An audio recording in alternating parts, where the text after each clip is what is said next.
Molt bé. Buenas tardes. Bienvenidos a este primer Mind the Gap de la Barcelona Finance School.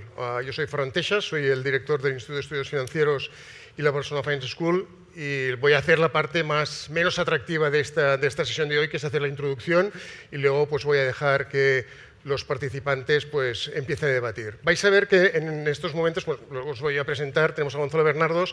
Él no es Pablo Añese, que es la otra persona, sino que es Eloy Noya, que es nuestro director académico. Pero Pablo Añese pues, está viniendo de Reus con una compañía ferroviaria, que no me acuerdo el nombre, pero que a veces falla, y lo ha tenido 1 hora y media parado en Reus, con lo cual está llegando. Con lo cual, a partir de aquí, pues sacaremos otro tema, ¿no?, que es el de la privatización de los transportes, los servicios de transporte públicos y las implicaciones que esto pueda tener, ¿no? Bueno, más aparte, vamos a hacer esta introducción y ahora pues estamos esperando también que Pablo pues venga aquí. Barcelona Finance School. Barcelona Finance School, explico rápidamente, es la escuela de finanzas del Instituto de Estudios Financieros. El Instituto de Estudios Financieros es una fundación con mucha historia en el mundo de las finanzas en España. Fue creada en su momento por el Departamento de Economía, por Ramón Trias Fargas, y consiguió pues, aglutinar en este proyecto a las principales entidades financieras que operan en este país para tener una escuela de finanzas de primer nivel, no solo desde un punto de vista estatal, sino también internacional. En los últimos años pues hemos ido posicionándonos como una de las referencias en el mundo de las finanzas, como os digo, y hemos creado hace ahora 3 años la Barcelona Finance School. El Instituto de Estudios Financieros, aparte de hacer formaciones in company para el sector financiero y ser el líder a nivel europeo en temas de educación financiera, pues también ha creado esta escuela de finanzas abierta a todo el mundo. Ahí llega Pablo. Muy bien, Pablo. Un aplauso. Muy bien. La cara de felicidad que se me ve ahora, supongo que... Sí, sí. Bueno, ya lo tenemos aquí. Eloy, tú ya aquí... Ha estado calentando en la banda todo el rato Eloy, por si acaso, y ahora ya... Bueno, pues continúo. Entonces, la Barcelona Finance School ha nacido pues, para dar respuesta a esta otra actividad que tenemos en el Instituto de Estudios Financieros, que es tener programas de primer nivel en finanzas, tanto desde un punto de vista de másters, de posgrados, de programas ejecutivos, etcétera, con una visión claramente profesionalizadora. De hecho, pues todos nuestros estudiantes vienen a nuestros programas precisamente para eso, para hacer un salto, para incorporarse en el sector financiero, aprovechando pues, que todos nuestros ponentes, todos nuestros profesores son profesionales en la práctica, aparte de certificaciones que podemos dar por nuestra vinculación con la Comisión Nacional del Mercado de Valores, por ejemplo, ¿no? Bueno, vamos a empezar a presentar a los ponentes de hoy, ¿no? Por un lado tenemos a Gonzalo Bernardos. Gonzalo Bernardos es, muchos de vosotros ya lo conocéis, es profesor de Economía en la UB, es una persona, es analista, es consultor especializado en el sector inmobiliario y es una persona que muchos de vosotros también conocéis por su visibilidad pública. Es una persona pues, bueno, que le gusta debatir, le gusta pues, contrastar opiniones, y en el Instituto de Estudios Financieros, y por eso hemos empezado este Mind the Gap, nuestro principio fundacional es la creación y divulgación de conocimiento financiero. Y entendemos que esta creación y divulgación de conocimiento financiero no solamente viene de una manera pues unidireccional, pues transmitiendo este conocimiento por parte de las personas que lo tienen, sino también poniéndolo en debate, haciendo propuestas como lo que estamos haciendo hoy, como Market Forecast que hacemos en su momento, los Finance After Works que tenemos también, estas sesiones que hacemos también para explicar por parte de expertas temas de interés en el mundo de las finanzas. Aparte, pues Gonzalo es un escritor bastante prolífico, ¿no? 36 libros, 30... Ya llevo 38. 38, ¿eh? Sí, esto lo he leído esta mañana y supongo que a lo largo del día de hoy he escrito 2 más. No, entonces, pasa que no lo actualizo todos los años el ¿no? currículum. Muy bien. Por tanto, solvencia contrastada tener a Gonzalo aquí con nosotros. Por otro lado, tenemos aquí a Pablo Añese. Pablo Añese también es doctor como Gonzalo también.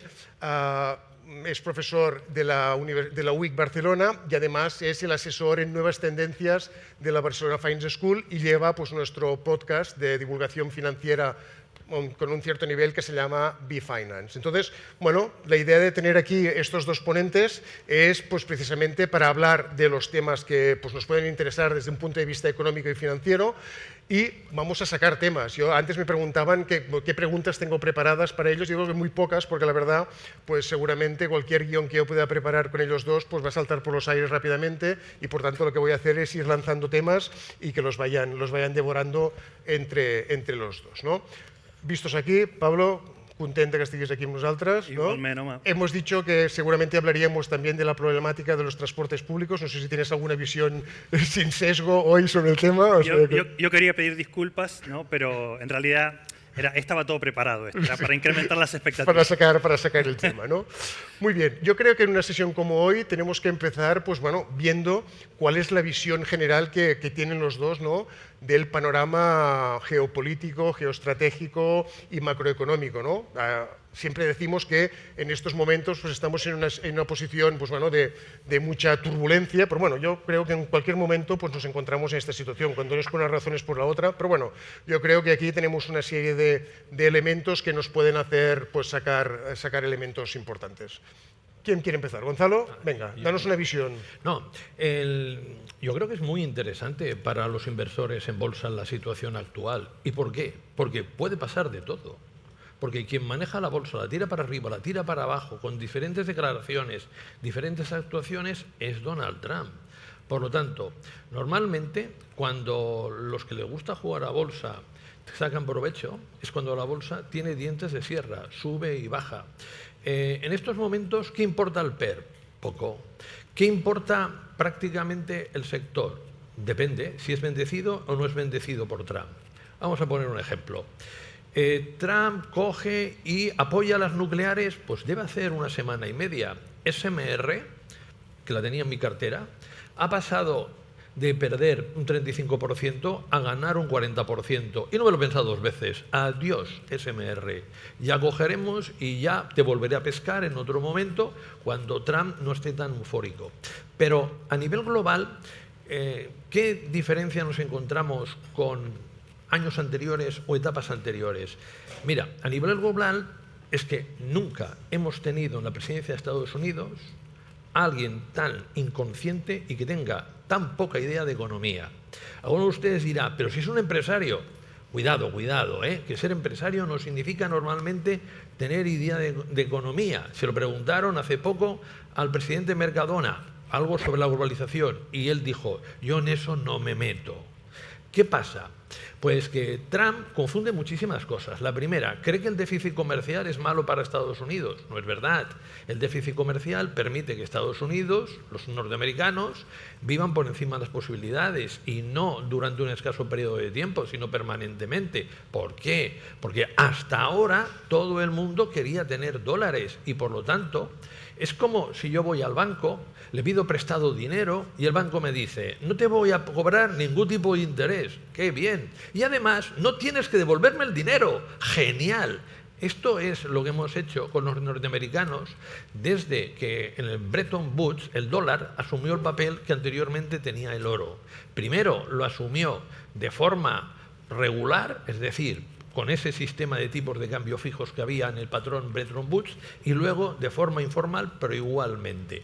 ¿Quiénes son los perjudicados? ¿Quiénes son los beneficiados? Pues mira, entre los perjudicados el principal está China. Indiscutiblemente, si al final las barreras comerciales se ponen en práctica tal y que como parece que algunas se pondrán. ¿Por qué? Porque tiene un problema bárbaro derivado del estallido de una burbuja inmobiliaria. Para que os hagáis la idea, en nosotros como máximo el sector de la construcción representó el 13% del PIB. En China, entre el 11 y el 21, ha representado entre el 23 y el 27% del PIB. Primer pilar de crecimiento económico que se va a Dios. El segundo es las ventas al exterior. Si Europa le pone aranceles y más Estados Unidos, China está cao y lo va a pasar francamente mal. ¿Quién más sale perjudicado? Pues, por ejemplo, sale perjudicado Alemania, que lo ha pasado todo en la globalización comercial. Alemania estaba Schröder y Schröder hizo lo siguiente.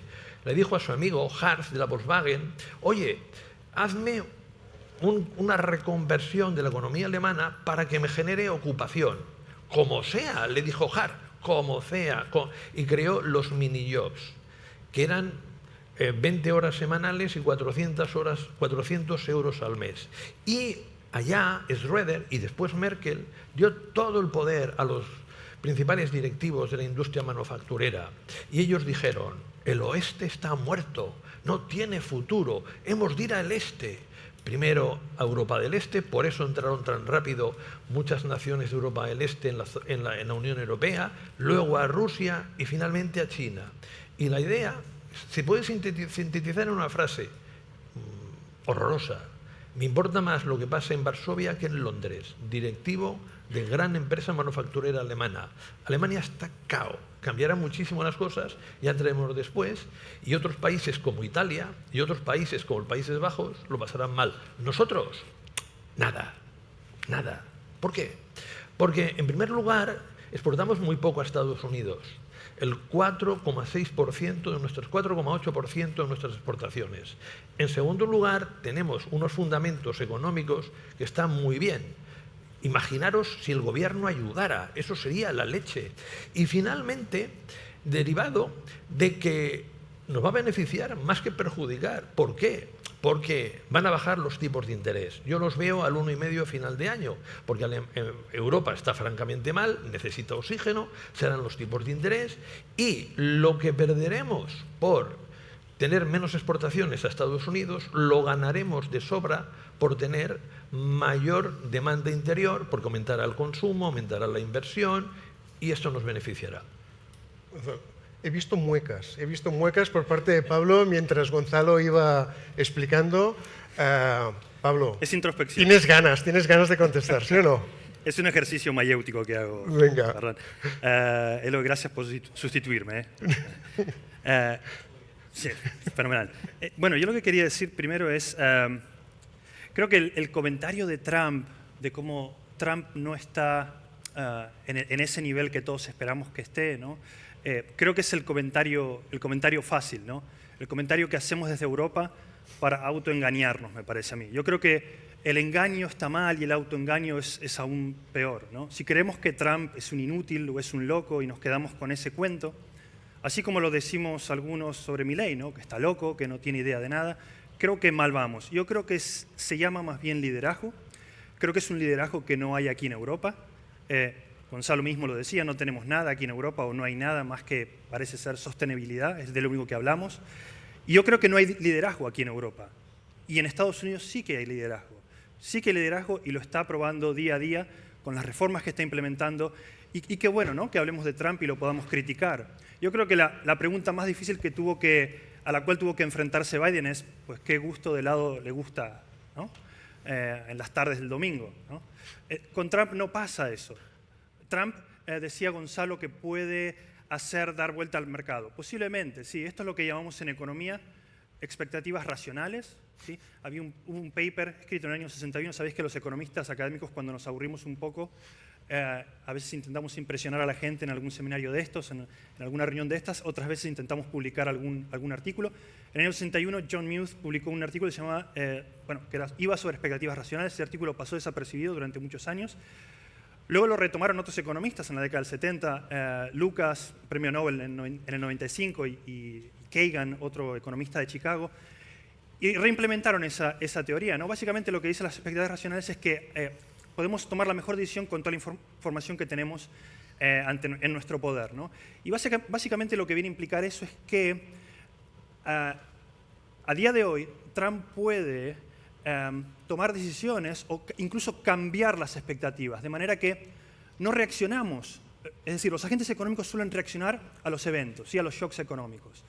Pero lo que podemos decir hoy en día es que Trump incluso no es que está reaccionando, está anticipándose y creando una realidad, ¿vale? Fabricando una realidad, anticipándose a otros efectos. Y estamos en eso, ¿sí? Estamos en eso. Yo creo que la Big Beautiful Bill, que es lo que se está discutiendo ahora en el Senado, que ha pasado por escasísimo margen en la House of Representatives, es una gran noticia en Estados Unidos. ¿Por qué? Porque si bien no reduce el déficit a muy corto plazo, sí tendrá un impacto de largo plazo en la reducción del déficit y eventualmente de la deuda. ¿Y por qué digo que son buenas noticias? Porque es algo que tiene que, de alguna manera, atacar a Estados Unidos como sea. Es ese crecimiento de la deuda pública, que está hoy en día en 35 trillions, ¿no? Que son los billones nuestros. Que es más del PIB. El PIB es 27 trillions, 27 billones, para que tengáis una idea. El PIB en España es 1.6 billones, estamos en otra liga, por cierto. pero es atacar ese problema que es el de la deuda, empezando a cortar gasto trivial. ¿Sí?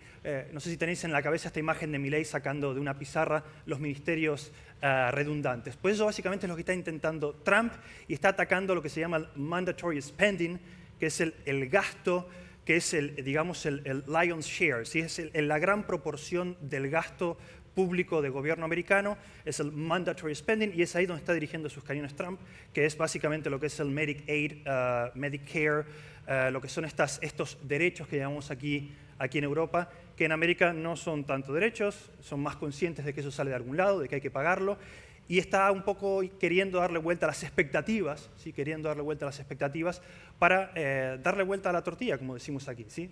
Fabricar una nueva realidad. Pablo, ¿Vale?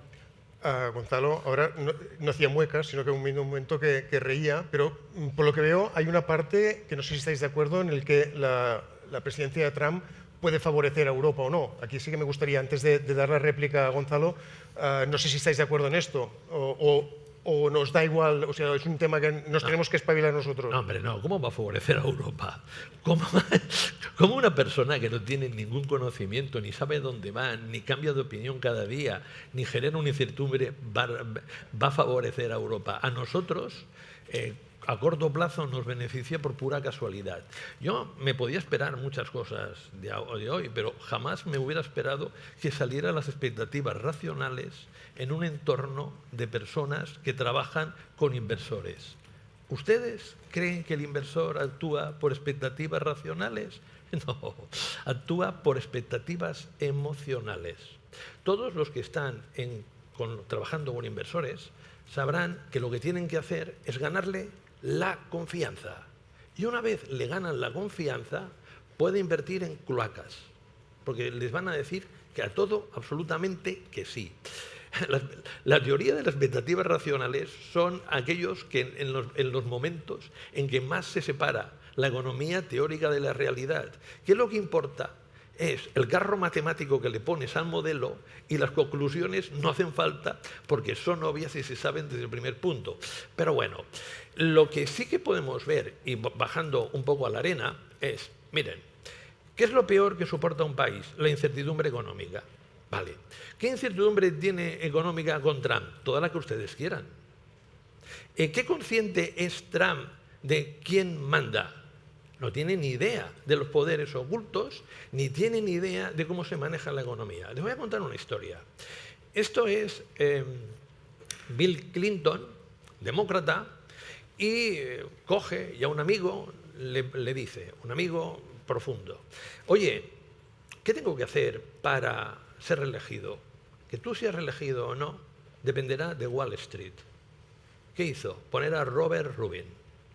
Robert Rubin, de uno de los principales bancos de inversión del mundo, fue secretario del Tesoro casi todo el segundo mandato de Bill Clinton, y él con Alan Greenspan generaron el caldo de cultivo necesario para que floreciera lo que en aquel momento se llamó nueva economía o empresas TMT, tecnología, medios de comunicación digitales y telecomunicaciones. ¿Por qué era el caldo de cultivo adecuado? Porque le llamábamos en aquel momento a lo que sucedía en Estados Unidos la Goldilocks Economy, la economía del cuento de hadas, con un demócrata, porque tenía elevada productividad generada por la llegada de Internet al mundo empresarial, tenía baja inflación y tenía elevado crecimiento económico con una tasa de paro inferior en algunos periodos al 4%. Entonces, había un programa, había unos objetivos y, por lo tanto, una estrategia. Aquí no, hoy pongo un arancel del 145, hoy me levanto con el pie derecho, lo bajo al 45, mañana al 30, pasado. Y este hombre no entiende de nada. Vamos a ver, la economía es lo suficientemente seria cuando tú haces de gestor para convertirla en un espectáculo, en un teatro. Y especialmente duro es cuando lo conviertes en un espectáculo cómico. Esto es lo que hace Trump y, por supuesto, es lo que hace Milei. Milei tiene una ventaja que no tiene Trump. Empeorar a los peronistas es muy difícil. Lo han hecho francamente horrible. Pero si se empeña, Cuidado. En lo que vamos de Trump, fijaros, ¿qué es con lo que juega?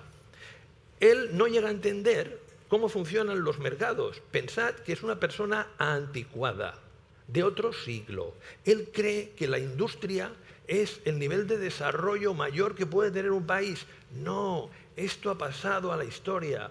La industria fue muy potente en el siglo XIX y durante gran parte del siglo XX, pero ahora es el mundo de los servicios y los servicios especializados. Es decir, primero fue Internet, segundo, la economía digital, tercero, la inteligencia artificial, y vamos a ir mucho más allá en otras muchas materias. Entonces, Estados Unidos no es que esté mal, Estados Unidos está francamente bien, porque tiene las principales empresas relacionadas con la economía digital y la inteligencia artificial. El problema, y aquí es donde voy, es que Trump juega con cosas que ignora. Mira, si yo genero un problema de desconfianza, y lo está generando, ¿por qué? Porque había 3 activos refugio. Primero, el oro continúa siéndolo. Segundo, el dólar ya no lo es. Tercero, la deuda pública americana ya no lo es. Entonces, si genera un problema de desconfianza en la economía americana, lo que va a suceder es que van a vender masivamente deuda pública. Y los arbitristas son aquellos que a un mismo periodo de tiempo compran al contado y venden al mercado de futuros o al revés. Y juegan con pequeñas diferencias, pero invierten muchísimo dinero. Y una gran parte de ese dinero no es suyo, es prestado. Y detrás de ellos hay bastantes bancos. Si estos arbitristas tienen que coger y tienen que vender masivamente para no incurrir en pérdidas masivas, el precio del bono caerá. Al caer el precio del bono, lo que sucederá es que la garantía ya no será buena, ya no podrá esa garantía hacer que los bancos recuperen lo que han prestado. Y lo que empieza como una tontería de Trump puede acabar con una crisis bancaria y con un problema de la deuda espectacular.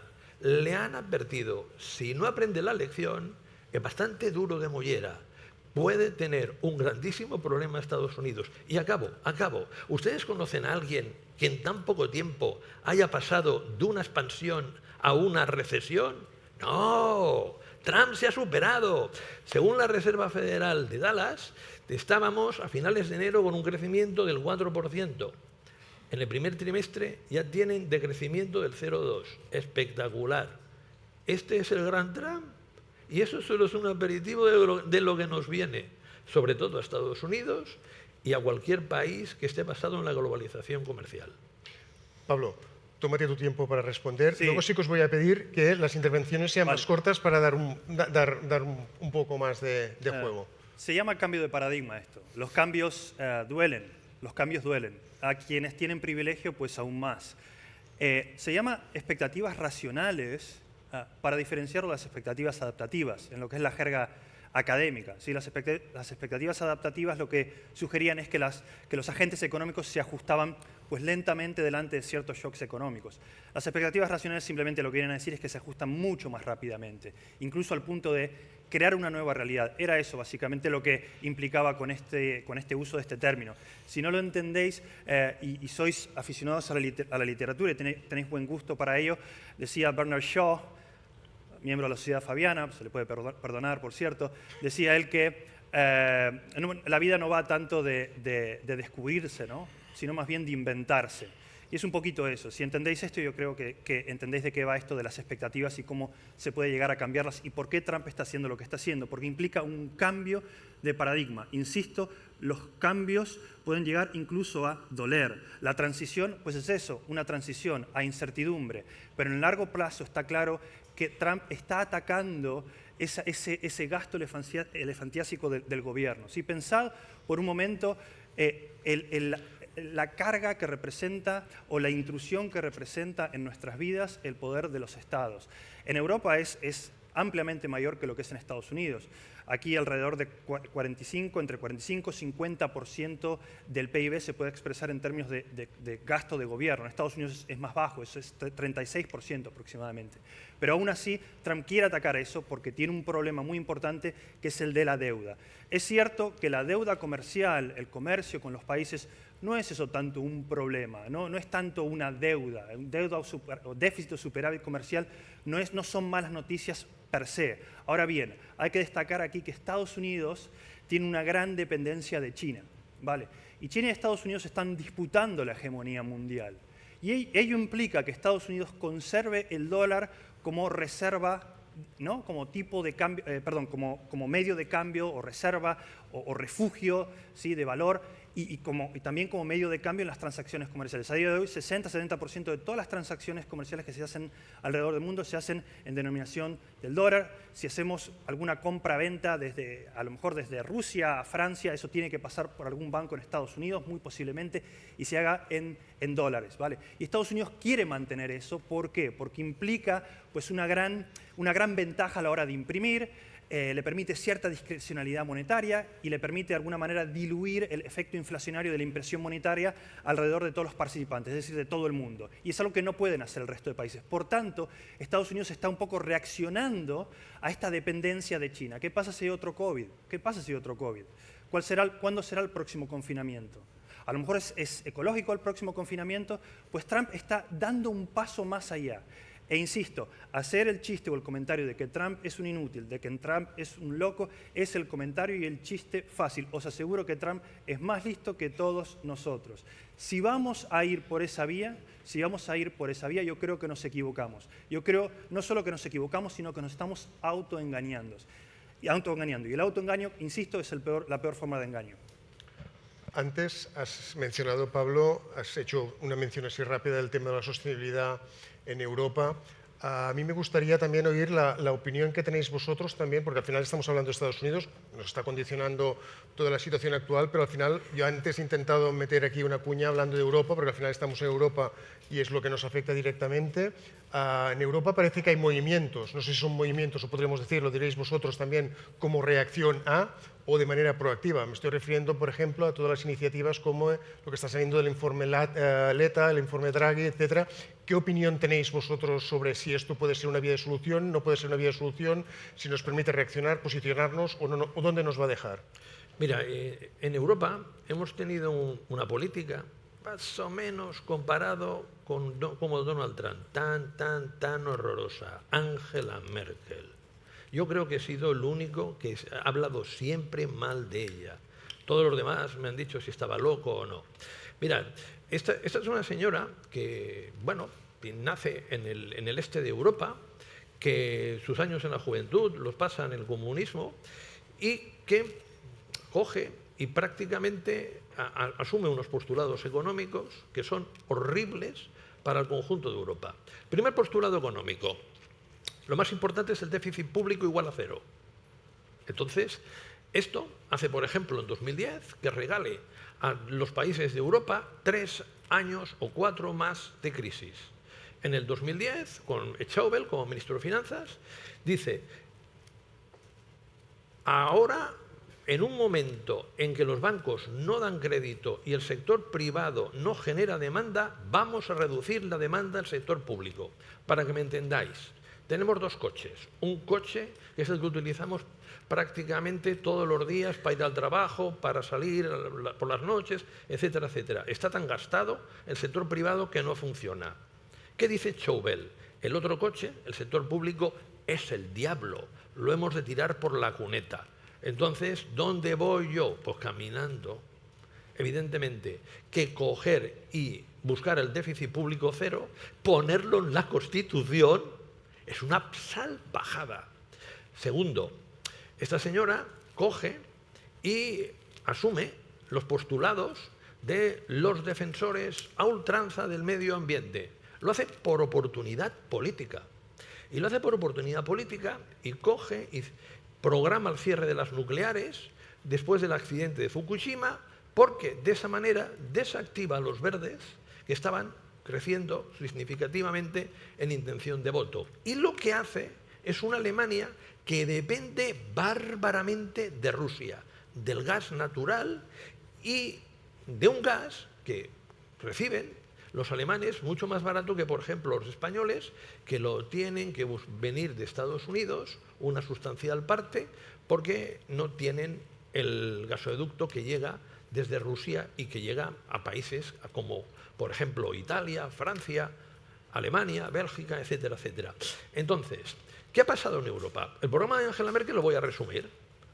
Vamos a ser un continente que nuestra actividad va a ser parque temático. Industria, no, puente de plata para el sudeste asiático. Construcción, no, que contamina y genera burbujas inmobiliarias. Somos eficientes, ¿tenemos la suficiente energía? No. ¿Tenemos los suficientes insumos para fabricar productos? No. Tenemos una dependencia del resto del mundo porque aquí, durante muchísimos años, lo más importante, lo único importante, ha sido el medio ambiente. Vamos a ir a peor, pero vamos a salvar el mundo. ¿Y cómo vamos a salvar el mundo si solo somos el 7% de los gases de efecto invernadero los generamos en Europa? Esto ha llegado al paroxismo y se ha parado. ¿Por qué? Porque llega un momento, por ejemplo en Holanda, que están hasta las narices de esto. Y se funda el Partido Agrícola y Ganadero, gana en el Senado y luego gana el más el ultra favorable al medio ambiente, que es Wilders, extrema derecha, porque se han pasado absolutamente de rosca, porque Europa la han desgraciado por completo, porque es un continente que no pinta nada, de nada, de nada. Y sencillamente, hasta el momento, era dependiente absolutamente en materia militar de Estados Unidos y ante cualquier problema que había en la economía mundial o en el conjunto del globo, pues lo que hacía era esconderse. Entonces, yo soy para Europa muy positivo, porque peor de lo que estábamos no vamos a estar. Solo podemos que mejorar. Merz, el nuevo canciller alemán, es el anti-Merkel. Y lo primero que ha hecho es darle al sector público para reactivar la economía europea. En esa reactivación de la economía europea hay un gran cambio. Alemania era un país parásito. Cogía la demanda del resto del mundo, pero él no generaba demanda. Entonces, si ahora tenemos a Alemania como un gran generador de demanda, esto es importante. Si además, copiamos un poco, que le puede copiar a China, y hacemos que la administración pública intervenga para dotarnos de una tecnología que hemos perdido, porque el gran fracaso de Merkel, de Alemania, de Europa, lo tienen ustedes en la industria automovilística. La industria automovilística alemana no está preparada para el coche eléctrico. Entonces, ¿por qué hacemos una transición tan salvaje? Yo les recuerdo que si ustedes no tienen una determinada letra, no fácil de conseguir, de clasificación de su vivienda, porque se clasifican por A, B, C, D, F, no podrán ni venderla ni alquilarla. Tela el paroxismo al que hemos llegado en un momento en que indiscutiblemente la vivienda es un gran problema. Entonces, dividimos a Europa en dos partes. Merkel y su legado, que ya ha acabado, y el futuro. Y yo soy francamente optimista de que Europa va a ir mucho mejor de lo que fue, de que en lugar de repartir bajos salarios para exportar más, va a repartir mejores salarios y de que en el futuro a la población europea nos va a ir bastante mejor que en la actualidad. El neoliberalismo ha fracasado rotundamente en Europa. Pablo, ¿el gasto público es parte de la solución o no para Europa? Me están llegando vibraciones desde Madrid. Han soltado un león por allá, ¿sabes? Permítame responder a todo esto con alguna observación. Gonzalo ha hablado de Milei hace unos minutos. Creo que viene a cuento ahora sacarlo otra vez. Está, por cierto, en Madrid ahora. Yo creo que en breve necesitaréis meter motosierra aquí en España. Milei ha conseguido reducir la pobreza en Argentina desde el 55% al 35%. Estos son datos oficiales. Yo no sé si sabe, Gonzalo, que hasta hace poco la gente en Argentina estaba ya aburrida de ser pobre, el tedio de ser pobre. Pensad que hasta hace muy poquito había un poquito menos de 2 millones de niños que no comían las 3 comidas diarias, ¿vale? Esto es un cambio. Y Milei lo han votado los pobres, lo han votado los jóvenes. El cambio de paradigma se ha dado en Argentina ya, y el contagio es inminente. Faltará aquí en España que esto cuaje porque vivimos bien, comemos bien, tendremos que pasar un poco de hambre por aquí, pero eventualmente va a pasar y la motosierra tiene que aplicarse. Lo que dice Gonzalo esto de que el neoliberalismo no funciona, por favor, un año nada más de gobierno Milei, un solo año, inflación virtualmente desaparecida, ya no es un lastre, la inflación es el impuesto más regresivo y si realmente te importan los pobres, deberías erradicar esta enfermedad. Y es lo que ha hecho Milei. Ya solo por eso pues, tendríamos que ser un poco más consecuentes con la realidad, ¿no? Entonces, repito, erradicar la inflación, pobreza bajando estrepitosamente, la mano del Estado fuera, ya no hay impresión monetaria, los tipos de cambios, hasta hace poco teníamos multiplicidad de tipos de cambio. ¿Por qué? Porque era el mercado negro el que dictaba el valor del dólar. El dólar era nuestra referencia. Un argentino se levantaba por la mañana y no chequeaba la temperatura, a ver si hacía frío o calor, lo que miraba era la cotización del dólar, ¿vale? Del dólar en el mercado negro, por cierto, porque el mercado regulado no vendía esa cantidad de dólares a un precio fijado por el gobierno. Por tanto, Milei ha provocado ya el cambio de paradigma. Es mucho más fácil en Argentina hacer el cambio de paradigma. ¿Por qué? Por el tedio, el aburrimiento de la pobreza. En Estados Unidos todavía, bueno, ese cambio de paradigma, la gente todavía vive bien. Aquí en Europa no solo vivimos bien, sino que también creemos que somos lo más. Decimos que Trump es el arrogante, pero yo creo que no sabemos mirarnos mucho al ombligo aquí. Lo digo como europeo también, vivo aquí hace mucho tiempo. En cuanto a Europa, yo creo que si seguimos aplicando las mismas medidas, pues seguiremos con los mismos resultados. Os invito a leer el bodrio de Letta y de Draghi, son 2 informes de 600 páginas, y es repetir el mismo mantra, y aquí, curiosamente, pues coincido con algunas cosas que ha dicho Gonzalo. La sostenibilidad ¿es un problema en la cabeza del europeo? Pues sí, hasta cierto punto lo es verdad. Se han hecho varios surveys y eso se constata. Pero al lado de ello hay muchos otros problemas, como por ejemplo la inmigración, como por ejemplo la inflación, como por ejemplo la creación de empleo, etcétera, etcétera, etcétera, que aparecen virtualmente 0 veces en estos 2 informes. Si hacen una búsqueda, basta con bajar estos 2 informes en PDF, hacer una búsqueda, un search en ambos documentos y ver cuántas veces se menciona, por ejemplo, la palabra inmigración, que es un problema de los 4 más importantes, según estos surveys que toma la Comisión Europea, de los 4 más importantes, no el más importante. Arriba con sostenibilidad, es verdad. Pero aparece 0 veces la palabra inmigración en estos 2 informes de 600 páginas. Como bien dice Gonzalo, la carbon footprint. No contaminamos aquí. En términos relativos es un 7% quien contamina, es Estados Unidos, 15%.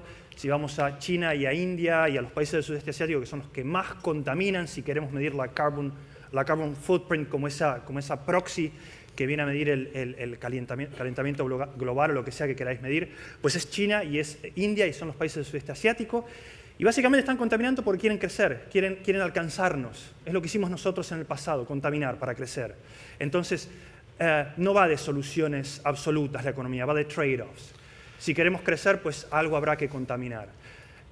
Invertir en este tipo de subsidios, que es lo que hacemos aquí en Europa, es del orden de casi $1 trillion de dólares, lo que se ha invertido en este tipo de políticas, más o menos lo mismo que en Estados Unidos, e implica un gran coste de oportunidad, un gran trade-off, ¿sí? Europa se mueve muchísimo con subsidios, a diferencia de Estados Unidos, y para eso necesitamos impuestos, y yo creo que esa no es la vía. Creo que la vía reside más bien en dejar a las empresas actuar, en dejar a los individuos utilizar pues, sus recursos y su tiempo y su libre albedrío, que saben mejor que nadie cómo hacer el mejor uso de ellos. Gonzalo, pero respuestas breves, por favor, que si vamos, que hay muchos temas y si no, no tendremos tiempo. Muy breve, prácticamente telegráfico. Yo estoy de acuerdo en el tema del medio ambiente. Quiero decir, yo considero que sí, que hemos de ir a un medio ambiente que realmente conserve el planeta, pero seamos de alguna manera coherentes. Si tú quieres que el planeta mejore sustancialmente en poco tiempo, has de pagar subsidios a los países emergentes para que ellos contaminen menos, pero nadie lo quiere hacer. Entonces, estas defensas acérrimas del medio ambiente en Europa me parece un tema absolutamente de ricos. Mirad, yo me admiro mucho de que los comunistas un día se duermen comunistas, se cae el muro y al día siguiente se levantan medioambientalistas. Espectacular. Y a partir de aquí han sido los defensores más acérrimos. En Argentina es que si yo cojo y pongo a cualquiera que pase por la calle, una mujer que no tiene ni idea de economía ni nada, y le digo, mire, oiga, usted ahora tiene que gobernar Argentina, lo va a hacer mejor que los peronistas. Si los peronistas cogieron y empeoraron Argentina cuando tenían en la soja a máximos históricos de precio. Y también en España yo creo que estamos en una tendencia preocupante. Y estamos en una tendencia preocupante porque tenemos una buena ministra de Trabajo, que es Yolanda Díaz, y una pésima líder política. ¿Por qué? Porque cada mañana se levanta y dice, ¿a quién subvenciono hoy? Y yo estoy preocupado. Estoy preocupado por el futuro de España, porque aquí hay mucha gente que, sobre todo, es joven y está buscando el trabajo de su vida a los 23, a los 24 años. Que el esfuerzo en el trabajo no es el mayor que hemos tenido a lo largo de la historia, porque el número de bajas es espectacular, el absentismo. Y estoy preocupado porque todo nuestro crecimiento, una gran parte de él, está basada en los inmigrantes. Nos están levantando la economía, tienen unas ganas de trabajar tremendas, trabajan lo que nosotros ya no lo hacemos. Porque, seamos sinceros, todos los que ustedes tengan una empresa, ¿qué es lo primero que le pide un joven cuando llega a la empresa? ¿Tendré el viernes por la tarde libre? Segundo, ¿podré teletrabajar? Tercero, ¿las vacaciones serán en agosto? Y algunos de ustedes se imaginan, dice, ¿y por la carrera profesional? No pregunta. Lo principal es el tiempo libre. Porque, señores y señores, en Europa, sociedades ricos, España, ¿saben hasta cuántos años dura la adolescencia? Hasta los 35. Y mientras uno solo piensa en tiempo libre, pasarlo bien, divertirse, divertirse, divertirse. Por lo tanto, la economía española vive un buen momento. Pero ojo, ojo, hagamos el diagnóstico, ¿eh? La inmigración no es ningún problema, es la solución. Es una gran ventaja que tenemos. Además, nosotros tenemos la increíble ventaja de que muchísima población con nuestro mismo idioma y similares costumbres se incorpora de la noche a la mañana al mercado de trabajo y tiene todas las ganas del mundo de trabajar. Lo hace en casi cualquier empleo, lo hace incluso más horas de las que haría un trabajador español, por la sencilla razón que sobre todo quiere progresar. Estos señores son los mismos que llegaron a Barcelona, Madrid, Valencia en los años 50, 60 y 70 y venían de Extremadura, de Castilla-La Mancha, de Andalucía, lo único que ahora vienen de la otra parte del mundo. Por lo tanto, a otros países será un problema, para nosotros no. La población lo acepta francamente bien y lo debería aceptar incluso mejor, porque son la clave de nuestro desarrollo. Hay una barbaridad de puestos de trabajo vacantes y la tasa de paro sigue en el 10,5%.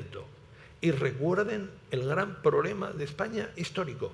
Nunca ha bajado el 7,3% en democracia, porque hay mucha gente que no quiere trabajar.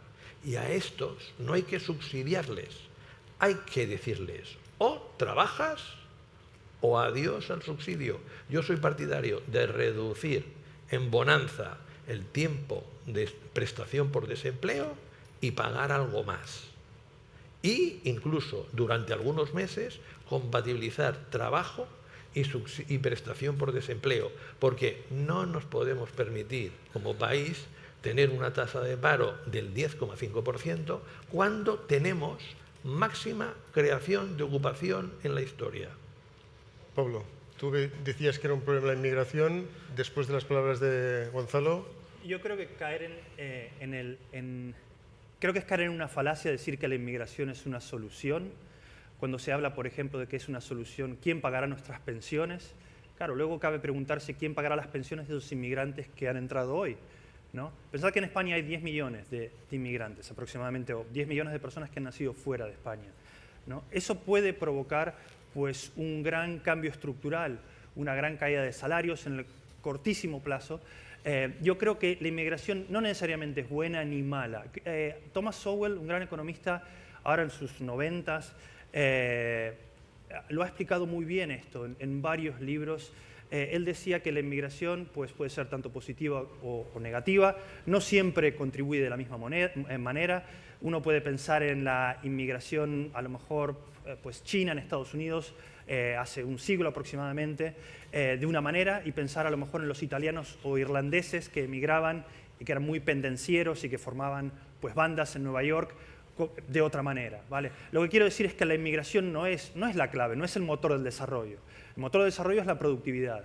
Si el inmigrante entra y es productivo, pues bienvenido sea. Muchas veces que uno sea productivo no tiene mucho que ver de dónde uno viene. A veces sí, ¿no? Con sus skills inherentes. ¿Qué es lo que trae? ¿Qué bagaje cultural trae? ¿Qué skills? ¿Qué educación trae? Pero muchas veces tienen que ver con los incentivos que genera pues, el entorno. Si el entorno genera incentivos para no trabajar, pues en lugar de un inmigrante pues tienes una carga social.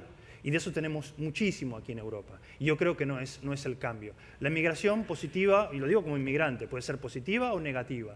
Lo que tiene que haber es los incentivos adecuados para que la gente sea productiva. La productividad es un pilar del crecimiento. La productividad, también el trabajo y también el ahorro. Por cierto, hablando del ahorro, es muy difícil ahorrar últimamente. No solo en España, sino en Europa y en todos lados. ¿Y por qué? ¿A qué se debe ello? Pues los tipos de interés han estado muy distorsionados durante mucho tiempo. Incluso han llegado a ser negativos en términos reales durante mucho tiempo. ¿Qué implica eso? Pues que se te va a penalizar por ahorrar. Y no solo eso, sino que puede generar burbujas, como la que tuvimos aquí del ladrillo en España durante muchos años, ¿sí? Y en algún otro país de Europa. ¿Por qué digo que esto genera burbujas? Porque lo que tú haces cuando el tipo de interés real es negativo, pues buscas alternativas. Y una alternativa, en España se ha dado así, pues ha sido el ladrillo. Claro, el ladrillo es una inversión de largo plazo que no te permite ajustarte cuando hay un varapalo económico, ¿sí? Tienes que estar pues, secuestrado por el tocho, por así decirlo. Y así se generan las burbujas. Entonces, ¿de dónde viene esta política? Pues es la política monetaria de la banca central, ¿sí? La banca central, un poco en connivencia con los estados, pues dictan esta política monetaria y la han dictado de una manera muy laxa, financiando el déficit público durante muchas décadas, y eso genera estos booms and busts que llamamos en economía, estos ciclos, esta subida, ¿no? este auge, lo que es este crecimiento artificial, la borrachera, ¿no? La borrachera, cuando tomamos alcohol, pues nos sentimos eufóricos, ¿no? Tendríamos que dormir la mona, ¿no? En un momento, pues no. La idea de estos ciclos es la de tomar más alcohol, es decir, imprimir más dinero. Pero eso acaba muy mal, ¿no? Acaba con el bust, booms and busts, los ciclos, ¿no? Y en eso estamos, en esos ciclos que son positivos, en el sentido de que la tendencia es positiva, pero es un ciclo exacerbado por esta política monetaria de la banca central. Y acabo con esto. El precio del oro, la Bitcoin y esta proposición de Trump, no de Trump, sino de su círculo de criptoamigos, de tener una reserva estratégica de bitcoins, es un poco de apuntalar el dólar y ser conscientes de todo esto, ¿sí? de que hay un elemento que es la política monetaria que no es la solución tampoco, ni lo es la inmigración per se. Bueno, lo que os decía, tenía un guión preparado, lo estamos saltando, porque yo quería hablar precisamente de políticas monetarias. Ya has empezado ya a sacar el tema y además quería relacionar las políticas monetarias luego con la situación del mercado inmobiliario y también quería hablar también de los nuevos paradigmas relacionados con los criptoactivos, cómo podían afectar o no a las políticas monetarias. Entonces, bueno, tú has hecho un apunte aquí, si acaso añades, y luego, Gonzalo, me gustaría, pregunta que os voy a transmitir los dos, ¿cómo veis la evolución de la política monetaria en los próximos años y cómo esto va a verse o no condicionado por esta aparición de estos nuevos criptoactivos, etcétera, etcétera? Me deja cerrar una cosita Sí. que os quería mostrar. Yo creo que una imagen vale más que 1000 palabras. Pues esto básicamente es, o quiere ser, esta burbuja que hay aquí, Estados Unidos y a vuestra izquierda, son las grandes empresas americanas, ¿sí? Y a vuestra derecha, las grandes empresas europeas. Esto es un cambio. tenemos que ser conscientes de esto, ¿sí? Cuando decimos que el americano es arrogante, ¿sí? Pues a lo mejor lo es, un poquito, ¿sí? Un poquito, pero a lo mejor se lo ha ganado y tenemos que preguntarnos ¿por qué no podemos ser esto? ¿Por qué no podemos hacer esto? ¿A qué se debe? ¿Es la educación? ¿Es muy distinta? Pues a lo mejor un poquito, sin embargo aquí hay también universidades de gran prestigio. ¿Son los impuestos? Pues quizá va un poco por aquí la cosa. Yo creo que tiene mucho que ver con esto que hablaba antes de este welfare state, que es insostenible. ¿Vale? Y es lo que quiere cambiar Trump. Pero fijaos, nada más. Estados Unidos tiene 6 empresas que son de $1 trillion. En Europa no hay ninguna en los últimos 50 años que hayan empezado de cero. ¿Vale? Google, Amazon, Apple, you name it. 6, Europa ninguna. Fijaos qué diferencia. Fijaos qué diferencia. Tenemos que mirar un poquito y hacer autocrítica aquí. ¿Vale? Quería cerrar con esto, lo siento. Pero ¿Políticas monetarias o estado del bienestar? Sí, respondo y voy a la política monetaria. Mira, la gran diferencia entre Pablo y yo, básicamente, es que Pablo quiere que viva bien una parte pequeña de la población y yo quiero que viva bien todo el mundo. No todo el mundo tiene las mismas capacidades económicas. Es injusto. Por ejemplo, mi suegro me da, ahora ya es muy mayor, me ha dado 25.000 vueltas en casi todo. Es mucho más diestro con las manos, sabe hacer muchas más cosas que yo, pero yo me he ganado mejor la vida que él, a pesar de que él se la ganó bien, por la sencilla razón de que estoy muy especializado en un tema que se valora más que los demás. Entonces, porque uno tenga una especialización o porque uno tenga mejor capacidad para los negocios, yo creo que no tiene que haber una gran desigualdad. Creo que el camarero, el carpintero, el peón de la construcción, el campesino y todo el mundo tiene derecho a vivir bien. Pero para eso necesitamos alguien que redistribuya la renta y dé una prestación de servicios básica para que, por ejemplo, una de las cosas más buenas que tiene España es que la diferencia de edad de vida, es decir, el número de años que uno vive en el barrio pobre y en el barrio rico de una ciudad es escasa. Y es escasa porque tenemos una sanidad pública. Esa sanidad pública a nosotros nos cuesta aproximadamente el 7% del PIB. En Estados Unidos cuesta muchísimo más y es absolutamente ineficiente. Yo encuentro a faltar, por ejemplo, en los últimos años, una apuesta por la educación, como lo que sería una manera de constituir el ascensor social.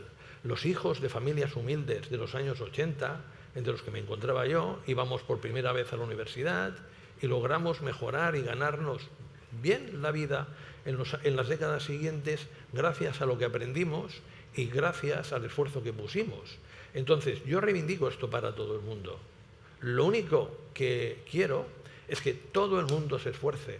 No todo el mundo será igualmente productivo, indiscutiblemente, pero para eso están las transferencias entre unos y otros y que todo el mundo tenga la capacidad de poder vivir mejor que sus padres, que sus abuelos y así sucesivamente. Y para esto necesitamos una administración que a veces lo hace mejor, a veces lo hace peor, que redistribuya correctamente la renta y permita que el nivel de vida sea diferente, porque la gente tiene diferentes habilidades, pero los que tienen menos, que puedan llegar a vivir bien. Esto es el modelo histórico europeo y al que reivindico. Entonces, hay un modelo que aparece en la década de los 80, que se llama el neoliberalismo, que coge lo peor del liberalismo anterior y nada de lo bueno, y que ese modelo significa, básicamente, vamos a empobrecer a la mayoría para favorecer a unos pocos. Clave. La clave es que la inflación sea muy baja. Para que la inflación sea muy baja, lo que vamos a hacer son dos cosas. La primera, vamos a cambiar las leyes laborales para que los trabajadores cobren muy poco, que los aumentos de salarios siempre sean escasos.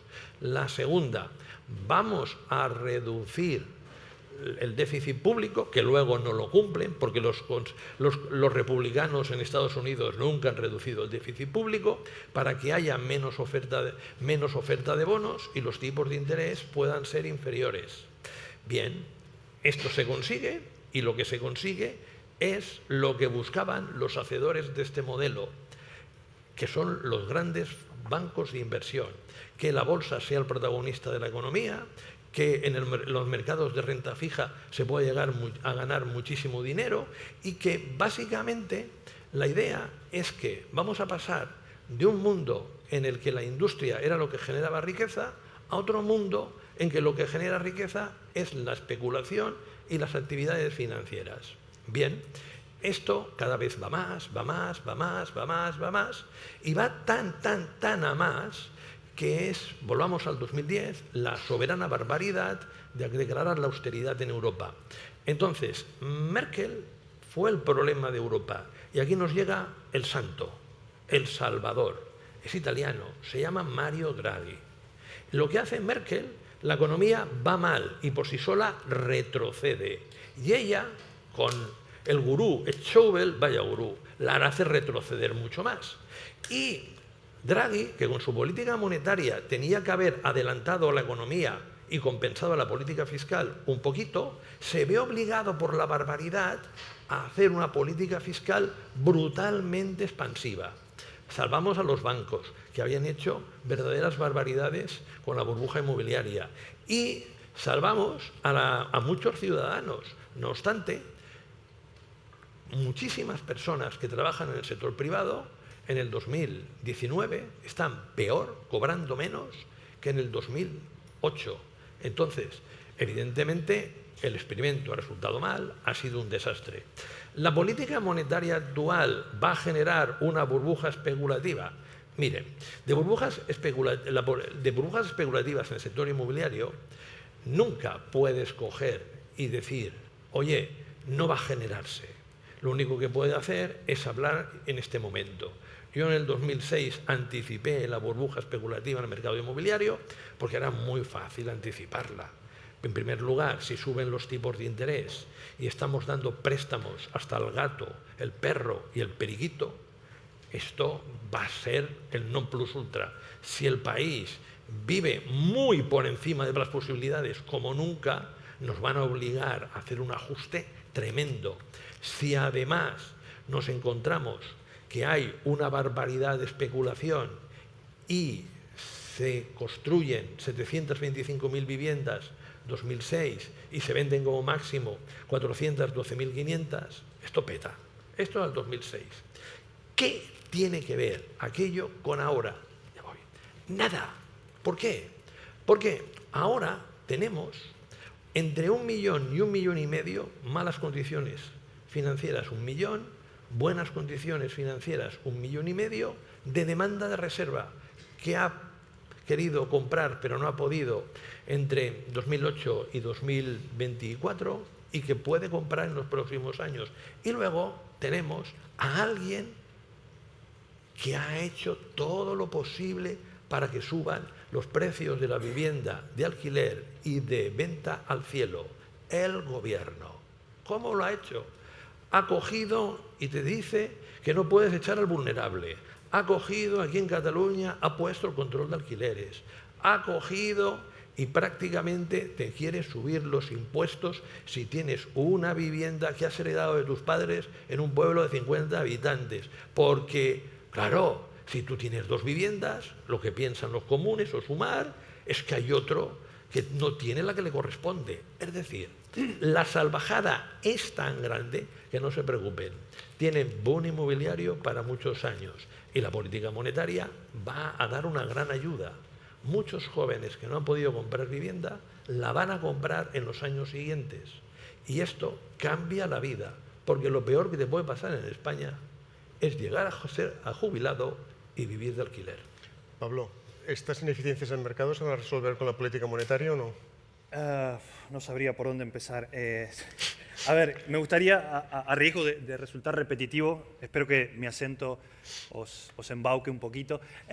Cuando hablaba de Milei, repito la historia que he dicho hace unos minutos. ¿Sí? Milei ha reducido la pobreza desde un 55%. No, hombre, no, que esto no es verdad, Pablo, que no es verdad. Bernardo, Gonzalo, déjame. Por mucho que lo digas, no es verdad. Gonzalo, deja... No. Viajo dos veces al año a Argentina, cada vez está mejor.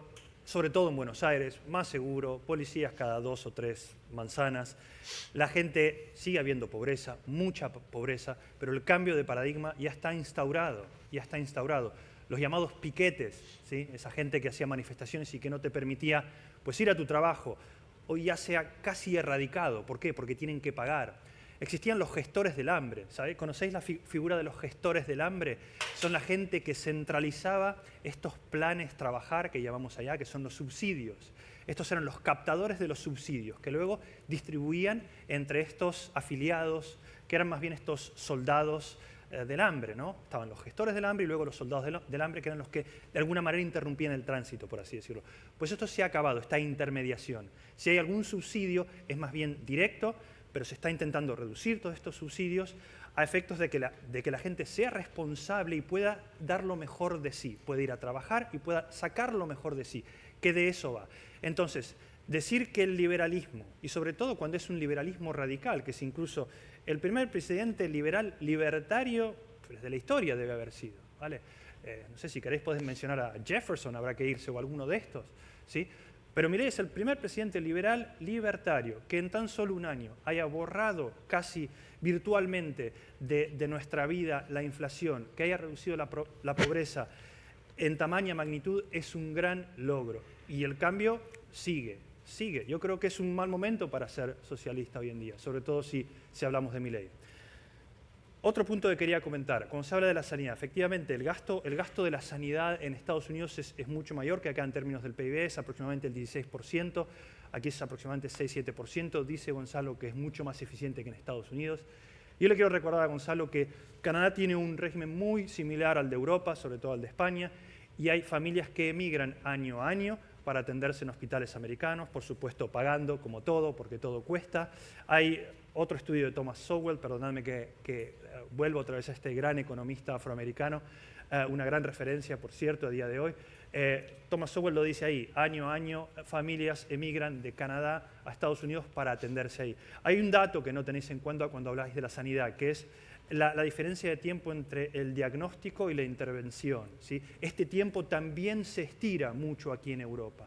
Basta con ir, ya lo sabéis, si vais a cualquier sala de urgencias, la cantidad de tiempo que tenéis que esperar hasta que os atiendan. Y esos tiempos se van prolongando, ya que no sabéis que entre el diagnóstico y la intervención, pues cuando eso se estira, pues hay también otro coste adicional, ¿sí? En términos de sanidad.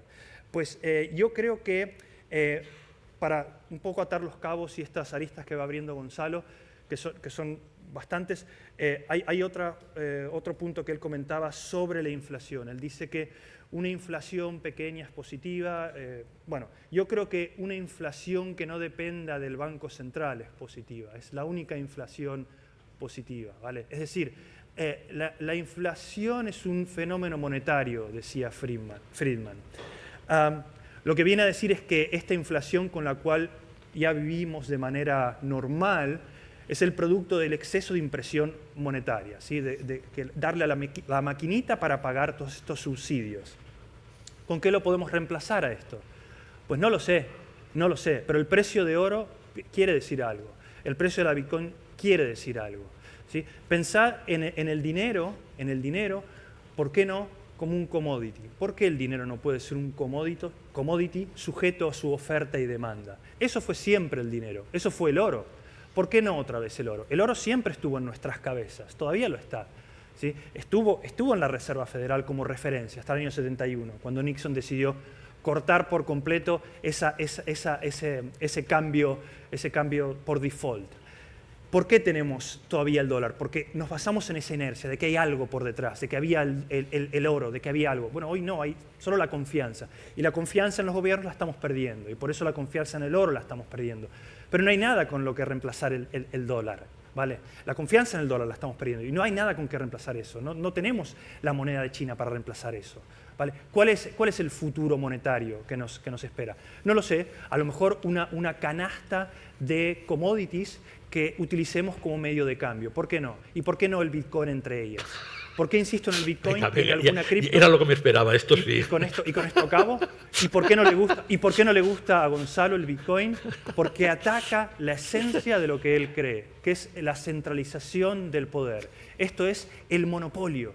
El monopolio, sobre todo, el peor de los monopolios. Yo no estoy mucho en contra de los monopolios, ¿vale? Pero sí estoy en contra de uno de ellos, que es el peor de todos, el monopolio legal, el monopolio que tienen las autoridades, el monopolio que está enforced by law, que no podemos socavar. Y la Bitcoin se está metiendo por debajo, está tocándole las narices al poder monopolio legal, es decir, a la banca central. Y por eso no le gusta a Gonzalo.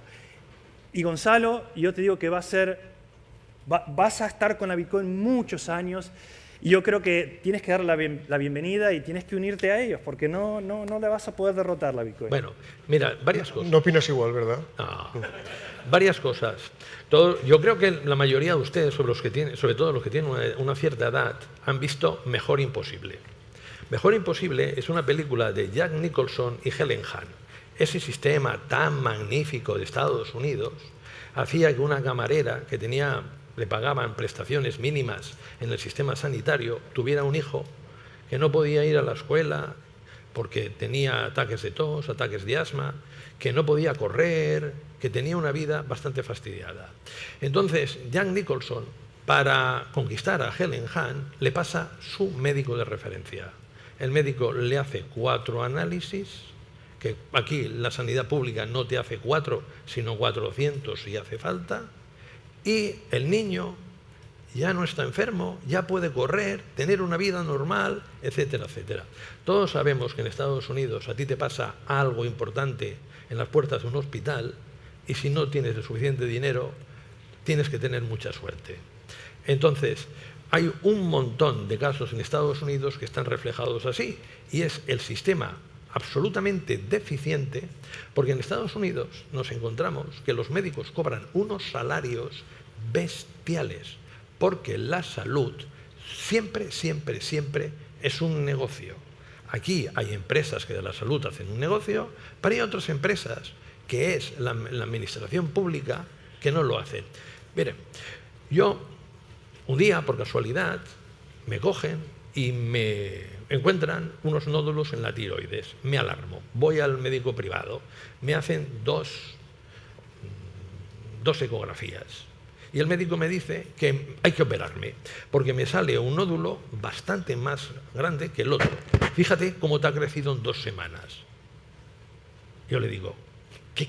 ¿En 2 semanas me va a crecer el nódulo? ¿Qué va?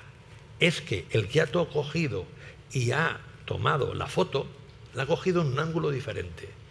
Esto es lo peor de la sanidad pública. Perdón, privada. Esto es lo peor.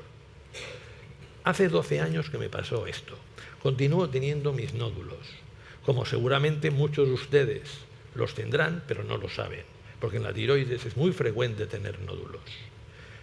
Fíjense lo que le cambia la vida a uno, ir por la vida con tiroides o sin tiroides. Y los problemas que tienes cuando te tienes que coger y te tienes que ajustar la medicación durante un tiempo y se pasa mal hasta que esta hace de tiroides. Entonces, un sistema como el que tenemos nosotros, que podemos escoger entre una cosa y otra, es muy bueno. Y sobre todo, la sanidad pública española es muy buena, fantástica y barata, porque los profesionales cobran muy poco. Son funcionarios, y porque son funcionarios cobran muy poco. Y por eso una parte sustancial de Europa, cuando tiene que elegir dónde pasar la jubilación, decide en España, por esa sanidad pública. Ha sido mejor de lo que es, pero yo reivindico como lo mejor que tenemos en este país la sanidad pública. ¿Quieren otra? Mi hija, que ahora tiene 27 años, en un primer momento fue a una clínica privada. Mi mujer estaba embarazada de 5 meses y algo, y en esa clínica privada, ¿qué era? Un aborto. Fuimos corriendo al Valle de Hebrón, y el Valle de Hebrón la salvó.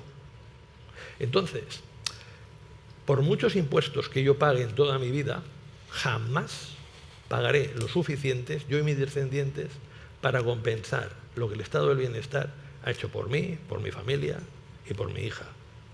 Esto es lo que yo quiero para todo el mundo. No cuentos de los hermanos Grimm transformados en el siglo XXI, que es lo que está diciendo Pablo.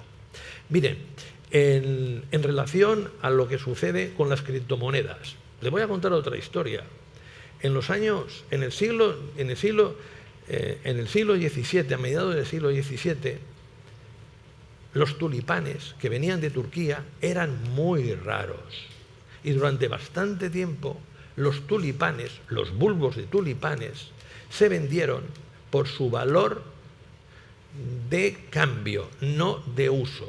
Y con el valor de cambio se podía comprar una casa en el mejor paseo de Ámsterdam. De estos paseos que tienen un canal en medio y calles. Bueno, pues esto es el Bitcoin. Miren, ¿sirve para usarlo? No. ¿Es un depósito de valor? No. ¿Es una unidad de cuenta? No. ¿Es un mercado que sabemos que está regulado con unas reglas? No. ¿Sabemos quién lo manipula? No. ¿Sabemos quién tiene las distintas posiciones? No.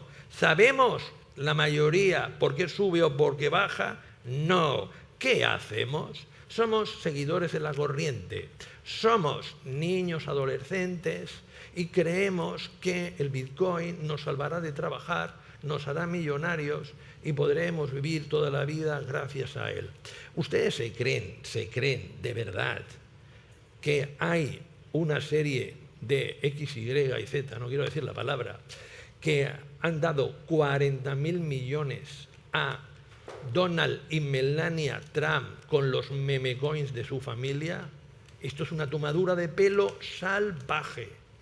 Miren, yo cuando en el 2006 me saqué todas las acciones que tenía, cogí y dije que España lo iba a pasar francamente mal, me tuve que aguantar el 6, el 7, parte del 8, ¿vale? Y aún tengo que aguantar en las redes sociales que soy burbujista inmobiliario, que no sé qué, que no sé cuánto. Bueno, es lo normal. Pero cualquiera que tenga una cierta edad, jugar con el Bitcoin, sabe que es jugar con fuego.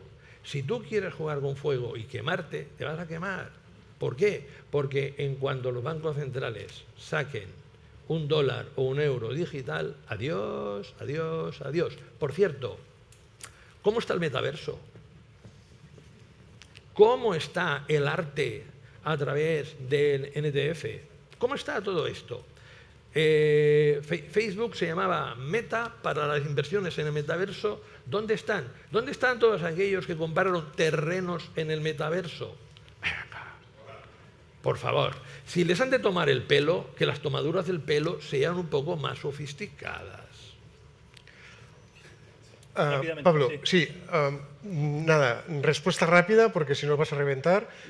Y luego vamos a abrir un turno de preguntas, turno de preguntas porque seguramente aquí van a salir. La gente no solo viene a escuchar, sino también a hablar, es cierto. Rápidamente, la sanidad española es tan buena que ha obligado a Josep Carreras a operarse de la leucemia en Estados Unidos. Punto 2. ¿Quién creéis que hace todo el research and development en healthcare? ¿Quién lo hace?